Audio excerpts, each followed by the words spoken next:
Hello everyone, let's take a look at an exercise from the last paragraph of this chapter, 8.7, powers with a negative exponent, which means a negative number in the air, you could say, right?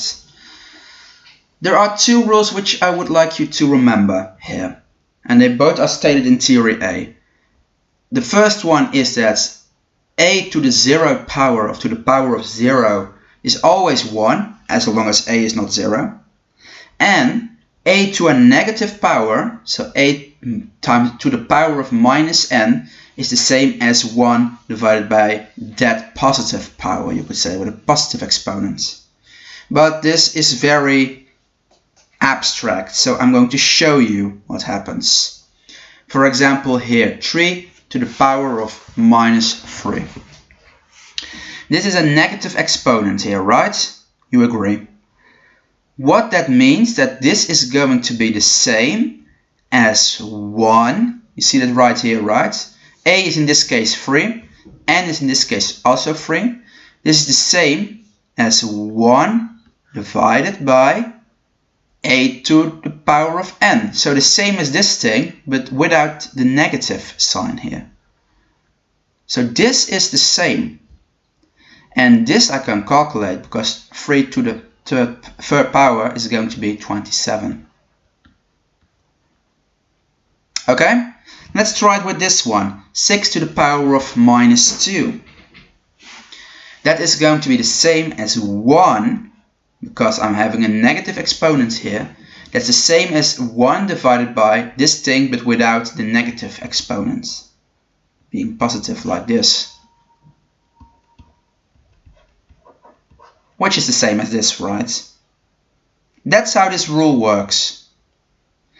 But if you have a exponent is zeros, like here, you can just quickly write down 1. It's always going to be 1, except when this number here is a 0, but you won't get that in this chapter.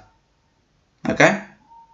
And then even some mathematics say it's still 1, but that's up to debate. So if you have to the 0 power, the answer is 1. The last one, and this one freaks some of you out because we have a fraction right here, but the rule is the same. We have a negative exponent, so this must be the same as 1 divided by this fraction in this case, but now with a positive exponent. But now I have to know what this means. 2/3 squared, yeah, that's the same as 2/3 times 2/3, right? That's what square does, multiplying something by itself. Multiplying fractions, oh, how did that work again? Luckily we have a rule for that. Numerator times numerator and denominator times denominator. 2 times 2 is 4, 3 times 3 is 9. Remember? Chapter 2 this year, or 3, maybe 3. So that leaves me with 1 divided, because we still have this part, 4 divided by 9. And now I have to use another rule from that chapter. I'm dividing something by a fraction. Remember, this is the same as saying this, right? 1 divided by 4/9. So I'm dividing by a fraction.